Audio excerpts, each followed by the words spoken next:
Assalamualaikum warahmatullahi wabarakatuh. Nama saya Sabrina Syahrini Diabsen 32 dari kelas 10H SMA Negeri 71 Jakarta. Kali ini saya akan membacakan PPT tentang teks hikayat.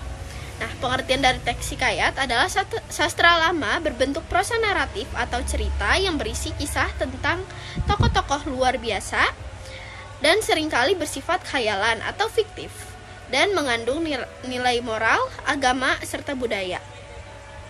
Biasanya, hikayat menceritakan raja, pahlawan, dewa, atau makhluk ajaib dan berasal dari masa Melayu klasik. Selanjutnya ada fungsi. Terdapat 4 fungsi.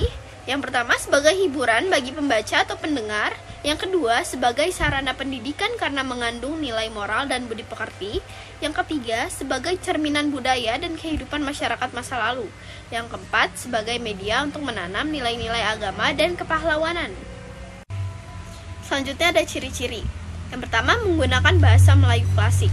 Yang kedua menceritakan tokoh utama yang luar biasa atau hebat, sakti, atau berwibawa. Yang ketiga ceritanya bersifat fiktif atau khayalan. Yang keempat mengandung nilai moral, keagamaan, dan budaya. Dan yang terakhir ceritanya berlatar kerajaan atau istana. Selanjutnya ada struktur. Yang pertama ada abstrak. Abstrak adalah ringkasan atau isi cerita atau pengantar singkat. Yang kedua ada orientasi. Orientasi adalah pengenalan tokoh, waktu, dan tempat kejadian. Yang ketiga ada komplikasi. Komplikasi munculnya masalah atau konflik dalam cerita. Yang keempat ada resolusi. Resolusi adalah penyelesaian dari masalah atau konflik. Dan yang terakhir ada koda atau pesan moral atau amanat dari cerita. Selanjutnya ada kaidah kebahasaan. Yang pertama menggunakan kata arkais atau lama, misalnya tiada, syahadan, makah, dan hatta. Yang kedua menggunakan kalimat pasif, misalnya dipukul oleh raja. Yang ketiga mengandung kata kerja material atau tindakan fisik, misalnya berperang, berjalan, dan memukul. Yang keempat mengandung kata kerja metal atau perasaan dan pikiran, misalnya berharap, takut, dan sedih. Dan yang terakhir, mengandung kata penghubung kronologis, misalnya setelah itu, kemudian, lalu.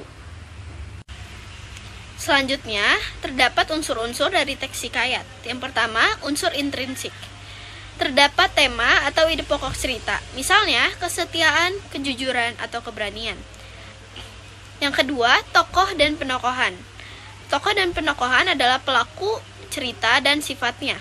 Yang ketiga, alur atau plot. Alur atau plot adalah jalan cerita, misalnya maju, mundur, atau campuran. Yang keempat, latar atau tempat, waktu, dan suasana terjadinya peristiwa. Yang kelima, amanat atau pesan moral yang ingin disampaikan pengarang. Yang keenam, sudut pandang, yaitu cara pengarang menyampaikan cerita seperti orang pertama atau orang ketiga. Dan yang terakhir adalah gaya bahasa atau pemilihan kata dan ungkapan khas. Unsur yang kedua yaitu unsur ekstrinsik. Yang pertama, latar belakang pengarang atau pandangan hidup, pengalaman, atau ide penulis. Yang kedua ada nilai-nilai yang terkandung seperti nilai moral, kebaikan, dan kejahatan. Yang kedua nilai sosial, hubungan antar manusia. Yang ketiga ada budaya atau adat, tradisi, dan juga norma. Dan yang kelima, nilai agama seperti keimanan dan ketaatan kepada Tuhan. Dan yang terakhir, ada kondisi masyarakat pada zaman cerita dibuat. Sekian paparan PPT teks hikayat dari saya. Mohon maaf bila ada salah kata. Wassalamualaikum warahmatullahi wabarakatuh.